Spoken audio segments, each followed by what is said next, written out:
So how did, with all this going on, how did the people wind up coming to make arrests with everybody?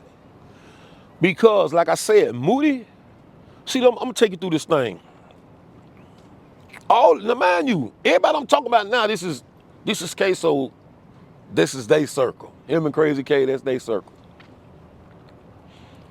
Moody and Red Dot, they got pulled over with guns in the car.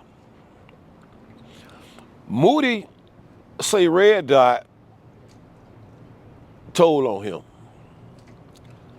Moody went to jail. Say Red Dot supposed to said that when he got in the car with Moody, the guns was already in there. So Moody in jail. Moody bonds out of jail. Moody get caught again with another gun, on bond for a gun. They revoke his bond. Now he in jail, they putting pressure on him. They putting pressure on him. Moody, Butter, after the situation happened, Butter goes to jail. Moody ends up wearing a wire on Butter. Once, now mind you, this case done happened in January. Moody wear the wire on Butter in September, August or September. I can't sit here and say that Butter was gonna already tell until Moody wore that wire on him. And once he heard himself confessing to this whole crime, it broke him. You know, and once Butter made the deal, that's when they put the arrest warrant out for everybody. So do you know, like, all the different players in this game that your sons and so your son was beefing with Julio them side? Right. So do you know, like, all their people versus all your son people? I know 85% of them. And the reason why I'm saying that, because you a known person, you a known person in the city of Jacksonville. Right. So you'll never be nervous, like, knowing, like, okay, my son, I was in these streets at one time. Now my son's in the streets, his ops might get at me. Oh, that was all the time. You know, before this case even happened, they always, what we seen you there that we could have blocked their squad, you know. Or they should tell him that we saw. They might call me, where you at? I'm over here at the White House. Man, get from out in front of them, man. They just passed by there, so they seen you. Like, I say, they don't tell y'all something right there. They seen me, they ain't do nothing.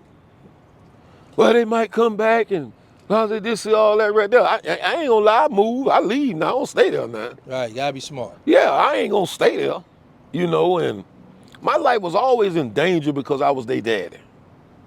I came home from prison, I inherited beef. You know what I'm saying? See, I ain't had nothing to do with it. Those boys wasn't even born when I was in the streets.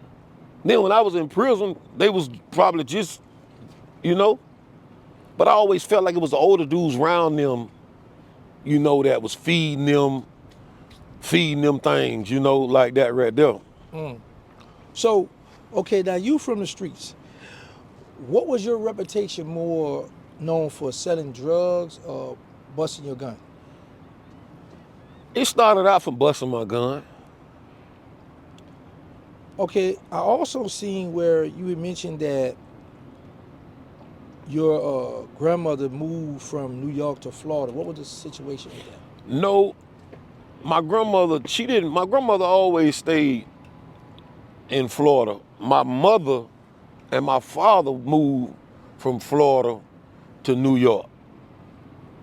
Then I was born in New York, and my daddy had his 1 and 2 going on.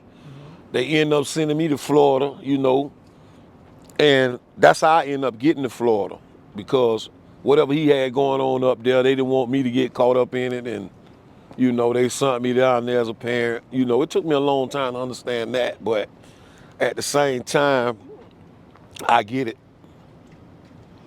How old were you when you came from New York? to Florida? I probably had to been about between 7 and 9. Oh, I'm inclined to say you from New York. You ain't from Florida. Nah, I'm just saying, bro. If nah. your birth certificate go have that, let me tell you how to get dudes in jail. When they tell me they from a certain spot, I be like, what's your first three numbers of your social security? Yeah. That's gonna tell you exactly where you born at. Right. Yeah, Yeah, bro. exactly. I done been through that, you know what I'm saying? But I'm New York born, man, but I'm Florida. I'm Jacksonville raised all day. Okay, you rep that Jacksonville. Yeah, I'm Jacksonville raised, you know. But you grew up in a predominant white neighborhood? Nah, no white people in my neighborhood. Oh, okay. Okay. So uh coming up in when you come here, so by you, yeah, because you grew up here at 6, so you already had knew the streets of Jacksonville in and out.